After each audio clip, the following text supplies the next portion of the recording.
میں مر کے بھی زندہ ہوں اہل وفا کی محفل میں. کسی شاعر نے کہا تھا میں مر کے بھی زندہ ہوں اہل وفا کی محفل میں، میری محفل میں آ میرا مزار نہ پوچھ. تو یہاں تو مزار بھی ساتھ ہے اور ان کی محفل بھی ساتھ ہی جمی ہوئی ہے، تو دونوں چیزیں اکٹھی چلتی ہیں. ورنہ ہم نے دیکھا ہے کہ لوگوں کے مزار رہ جاتے ہیں، ان کی محفلیں ختم ہو جاتی ہیں، فکر دم توڑ جاتی ہے اور جو ہے وہ مزارات سے ہی لوگ جڑے ہوتے ہیں.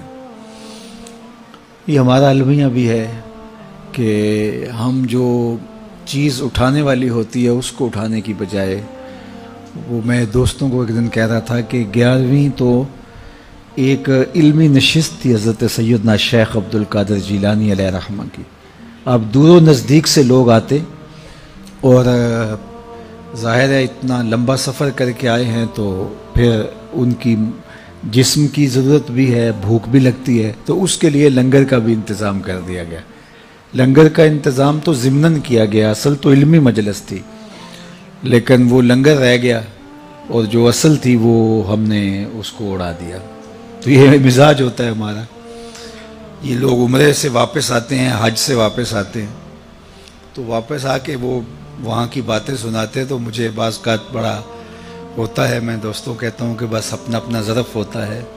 تو آ کے وہ سنا رہے ہوتے ہیں کہ بس وہ مدینہ شریف میں بیٹھا ہوا تھا، میرے دل میں آیا کہ بریانی ملے، تو ایک آدمی بریانی لے کے آ گیا. میرے دل میں آیا کہ کوئی جو ہے وہ مجھے پائے مل جائیں، تو وہاں تو لجپال ہیں اور بس دل میں آنے کی دیر تھی. تو ایک صاحب آئے کہ آپ سب پائے کھانے، تو میں ان کے ساتھ چلا گیا اور ماشاءاللہ اتنے پائے. اور یہ مجھے اس سے کوئی اعتراض نہیں ہے، کوئی پائے کھائے تو مجھے کیا نقصان ہے، اور مجھے کوئی اس سے غصہ بھی نہیں ہے. اور دوسرا سرکار کی در سے دنیا اور دین دونوں نعمتیں ملتی ہیں. لیکن مجھے افسوس ہے کہ وہاں بھی پائے ہی کھانے گئے تھے، وہاں بھی جو ہے وہ زردے متنجن اور بریانیوں کی تلاش میں گئے تھے. وہاں تو کچھ اور لینا چاہیے تھا آپ کو، وہاں تو کچھ اور ڈھونڈنا چاہیے تھا. آہ اے ناداں تو ہی چند کلیوں پر کنات کر گیا، ورنہ گلشن میں علاج تنگی داماں بھی تھا. وہاں تو درد دل مانگنا چاہیے تھا، وہاں تو کچھ اور طلب، وہاں تو تہجد کے سجدے مانگنے چاہیے تھے، وہاں تو علم کے اجالے مانگنے چاہیے تھے، وہاں تو امت کا عروج مانگنا چاہیے تھا. لیکن ہم وہاں جا کر کے بھی بریانی مانگ رہے ہوتے ہیں، وہاں جا کے بھی ہم یہ مانگ رہے ہوتے ہیں. تو چونکہ ہمارا ظرف یہ جو ظرف ہوگا اس کے مطابق ہی ہم طلب کریں گے، تو ہمارا تو ظرف بھی بہت چھوٹا ہے. تو میں سمجھتا ہوں کہ اگر کہیں ظرف بھی مل جائے، کہیں شعور بھی مل جائے، عمل کی منزل تو بعد میں آتی ہے، وہ بھی بہت بڑی دولت ہے.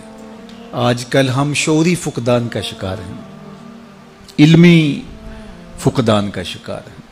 ہم فکری طور پہ انتہائی جو ہے وہ پس ماندہ ہو گئے ہیں، اور قومیں کبھی بھی اٹھ نہیں سکتی جب تک وہ فکری طور پہ بلند نہیں ہوتی. قوموں کی نہضت، قوموں کی نشت، اس کی بنیادی علم ہے.